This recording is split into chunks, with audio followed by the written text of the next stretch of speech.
What's up, ladies and gentlemen? This is the Prince of YouTube PS Compulsion signing in here, aka that 23-year-old kid with the light squeaky voice, aka Prince Anthony, aka the president of basketball operations for the New York Knicks.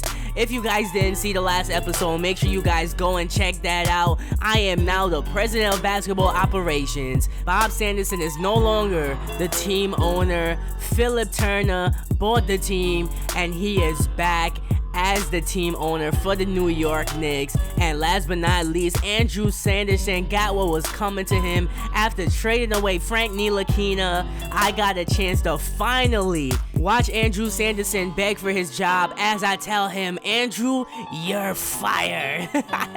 And I did get a new assistant GM who is perfect at trading. He has an A+ in trading and his potential is an A+.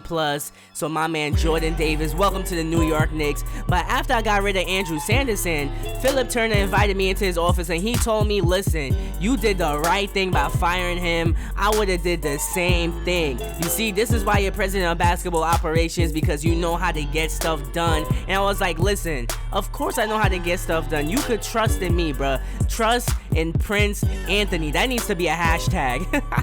But anyways, moving forward, it is now time for the NBA draft lottery, and we have a 25% chance via the Indiana Pacers to get the number 1 pick in the NBA draft. And for everybody that don't remember how we got that pick, go back to episode 9 when we finally traded Carmelo Anthony from the New York Knicks to the Indiana Pacers, trading away Melo, Kuzminskis, James Michael McAdoo, and a swap worst pick for Indiana Pacers swap best pick, Corey Joseph, Gohan, and Lance Thomas. And boy, has that trade worked out, because the Pacers are the worst team in the NBA. So now here we go with the NBA draft lottery, and right now we are in the top 3 because the 4th pick is going to the Atlanta Hawks. Check this out though, the Cavs pick via the Brooklyn Nets fall to 7, meaning that the Bulls is going to move up. They're in the top 3 as well, and the 3rd overall pick in the NBA draft goes to the Miami Heat. And then there were 2, the Chicago Bulls and the New York Knicks. The Chicago Bulls right now doesn't have a high chance to get the 1st pick, meaning that we're going to get the 1st pick, so the 2nd pick is going to the Chicago Bulls. And check, oh no it don't. Wow, look at that BS. 2K don't want to see me winning. I get robbed again. Oh my goodness, look at that BS. We had a 25% chance to get the 1st pick in the NBA draft, bro. And we get the 2nd pick. Oh my goodness, you gotta be kidding me.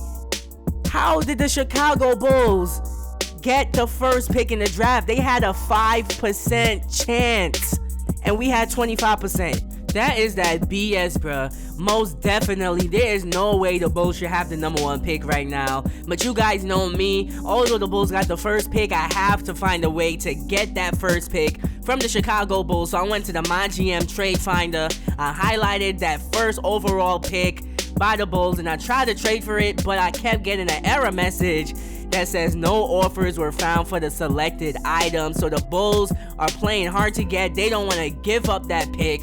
So I was like, you know what? I'm going to try to offer something and see if I could get the Chicago Bulls to offer me that 1st round pick. And look at this BS. They don't want to see me winning. They don't want to see me shine. 2K, bruh. What are you doing? I'll tell you what y'all doing. Y'all making up BS reasons why I can't get the 1st pick. Check this out. Teams may not trade 1st round picks in consecutive years. That is that BS right there. So I can't even trade the 2nd round pick for the 1st round pick. And I just tried a whole bunch of BS trades trying to get my hands on that 1st rounder, and none of it went through, of course. So now it seems as though I am stuck with the number 2 pick in the NBA draft and I can't trade it away. So checking out my 3 draft options. I want Jackson Baldwin on the squad. I really want him, and I really hope that the Bulls decide not to take him with the 1st pick and they take like Marco or something, or Mirko, or whatever you want to call him. But nonetheless, if I can't get Jackson Baldwin, I already know who my 2nd choice is going to be, and it seems as though I have no choice but to take the 2nd choice instead of getting the 1st choice because of 2K. But anyways, welcome to the NBA draft. Let's see what happens, baby. Let's see what happens. With the first pick in the NBA draft, the Chicago Bulls select Jackson Baldwin from the University of Kentucky. Oh man, the Chicago Bulls with the first pick chose Jackson Baldwin. He would have fit so perfectly on my squad after losing Melo at the small forward position. But I know who I'm gonna pick with this second pick, bruh.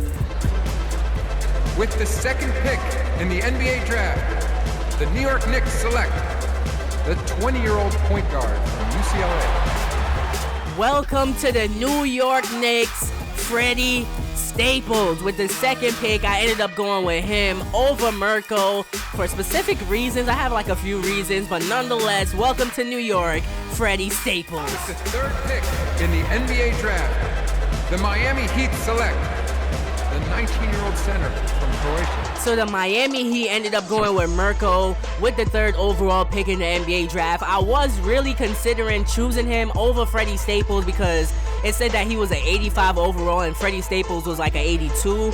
But I decided, you know what? We already have way too much centers on our squad, and I already have a big man in Porzingis, and the way the NBA game is going right now, I don't want a lot of big men on my team, so I decided to go with Freddie Staples. But check this out. I tried to trade Freddie Staples for Jackson Baldwin, and Jackson Baldwin declines to waive his no-trade clause.